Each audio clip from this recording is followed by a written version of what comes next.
میتھیاں نہ پکتی، سورج نہ ہوتا تو گرمی نہ ہوتی، سورج نہ ہوتا تو پوری دنیا میں اندھیرا ہوتا، روشنی نہ ہوتی، تو ہم کوئی بھی مخلوق اللہ کی زندہ نہ رہ پاتی۔ تو اللہ تعالیٰ نے سورج کو پیدا کیا، مگر ہمارے لیے پیدا کیا ہے اللہ نے سورج کو۔ چاند کو اللہ نے پیدا کیا ہے، چاند کی روشنی ہوتی ہے، تاریخیں متعین ہو جاتی ہیں، مہینے بن جاتے ہیں، دن اور رات اللہ تعالیٰ نے دو حصوں میں تقسیم کر دیا۔ رات کے لیے چاند بنایا، دن کے لیے اللہ نے سورج بنا دیا۔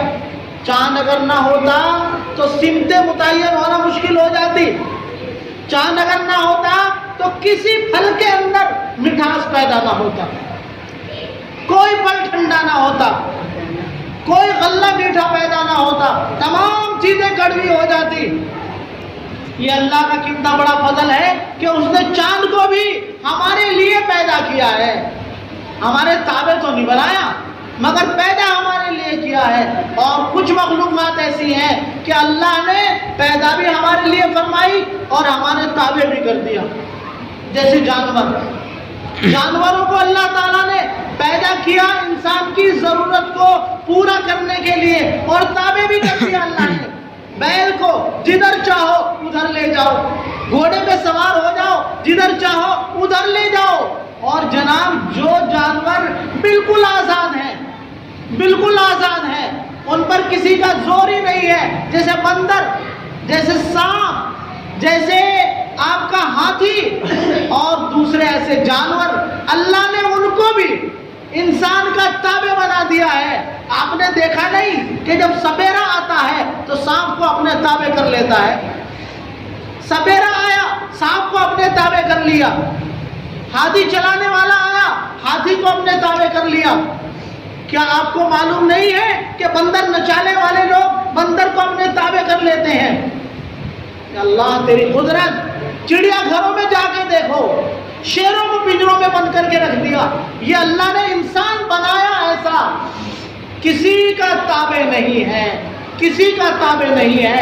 اس کو جو اللہ نے تابع بنایا، صرف اور صرف اللہ نے فرمایا اطیعوا اللہ و اطیعوا الرسول، اے انسانوں تم میری اتباع کرو، میری اطاعت کرو اور میرے رسول کی اطاعت کرو، میری اطاعت کرو اور میرے رسول کی اطاعت کرو۔ اللہ کے نبی صلی اللہ علیہ وسلم نے فرمایا، ابھی میں نے کہا نا کہ انسان کو اللہ تعالیٰ نے اشرف المخلوقات بنایا، تو کہیں کے لیے بنایا؟ ساری دنیا اس کے لیے بنا دی، تو اسے کس کام کے لیے پیدا کیا ہے؟ محض کھانے کے لیے؟ جانور بھی کھاتا ہے، صرف روزی تلاش کرنے کے لیے؟ سارے جانور اپنی اپنی روزی تلاش کرتے ہیں، صبح نکلتے ہیں، شام کو چھک کے آتے ہیں، اپنے بچوں کے لیے بھی روزی لے کر آتے ہیں۔ کیا آپ نے چیونٹیوں کو نہیں دیکھا اپنے منہ میں خوراک لے کر؟ اور چیونٹی چلتی رہتی ہے، چلتی رہتی ہے، اپنے بل میں پہنچ جاتی ہے، اور وہ سردیوں کے لیے گرمیوں میں ذخیرہ اور خوراک اکٹھا کر لیتی ہے، وہ بھی جانتی ہے۔ تو خوراک کے لیے اللہ نے انسان کو پیدا نہیں کیا ہے، کمانے کے لیے اللہ نے انسان کو پیدا نہیں کیا ہے، بلکہ اللہ نے جو پیدا کیا ہے فرمایا وَمَا خَلَقْتُ الْجِنَّ وَالْإِنسَ إِلَّا لِيَعْبُدُونَ۔ اللہ نے فرمایا کہ اے لوگوں، ہم نے انسان کو اور جنات کو صرف اور صرف اپنی عبادت کے لیے پیدا کیا ہے۔ اب میں ایک بات پر آتا ہوں جو میں نے آیت پڑھی تھی اور حدیث پڑھی تھی۔ کیا عبادتوں میں افضل ترین عبادتوں میں افضل ترین عبادت، سب سے زیادہ فرض ہونے والی عبادت، اس کا نام ہے نماز۔ روزہ اس کے بعد، زکوٰۃ اس کے بعد، حج بھی اس کے بعد۔ حج کے لیے شرطیں لگا دی، زکوٰۃ کے لیے شرطیں لگا دی، مالدار ہو گئے تو زکوٰۃ دو گے، مالدار ہو گئے تو حج کرو گے۔ نماز کے لیے مالدار ہونا شرط نہیں ہے، بس تمہارے اندر اتنی جان ہونی چاہیے کہ تم رکوع اور سجدہ چاہے اشارے سے کرو، کرنے کی طاقت ہونی چاہیے، تو نماز تمہارے ذمہ فرض ہے۔ تو سب سے افضل ترین عبادت اللہ نے بنایا کس کو؟ نماز کو۔ اور یہ اشرف المخلوقات جسے اللہ نے پیدا ہی کیا ہے اپنی عبادت کے لیے، وہی اللہ سے غافل ہے، وہی نماز سے غافل ہے۔ ہماری مسجدیں خالی پڑی ہوئی ہے، ہماری مسجدیں خالی پڑی ہوئی ہے۔ حضرت عمر رضی اللہ تعالیٰ عنہ فرماتے ہیں، لوگوں جس دین کے اندر نماز نہیں، جس دین کے اندر نماز نہیں، وہ دین ہی کچھ نہیں، وہ دین ہی کچھ نہیں۔ اور میں نے پچھلی بار ایک حدیث بیان کی تھی کہ نماز کا مرتبہ تمام عبادتوں میں ایسا ہے جیسے انسان کے بدن میں سر کا درجہ ہے، سر کٹ جائے تو انسان باقی نہیں رہتا ہے، انسان باقی نہیں رہتا، زندہ نہیں رہ سکتا بنا سر کے۔ تو عبادت کے بغیر، نماز کے بغیر بھی انسان صحیح معنی میں مسلمان نہیں رہتا ہے۔ اور بتاؤں، اللہ کے نبی صلی اللہ علیہ وسلم نے اتنی سخت تاکید فرمائی، اتنی سخت تاکید فرمائی، یوں فرمایا، من ترک الصلاۃ متعمدا فقد کفر۔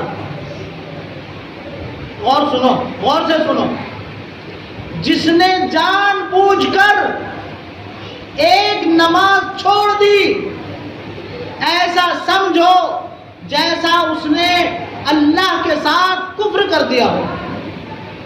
ایک وقت کی نماز کہہ رہا ہوں، ایک وقت کی، یہاں تو پورے ہفتے کی غائب ہو رہی ہے۔ حضرت امام شافعی رحمۃ اللہ علیہ فرماتے، احمد ابن حنبل رحمۃ اللہ علیہ فرماتے ہیں، جس نے نماز چھوڑی وہ مسلمان نہیں رہتا، اس کو مسلمانوں کے قبرستان میں دفن نہ کرو۔ امام ابو حنیفہ کا مسئلہ نہیں ہے یہ ہمارا نہیں ہے مسئلہ۔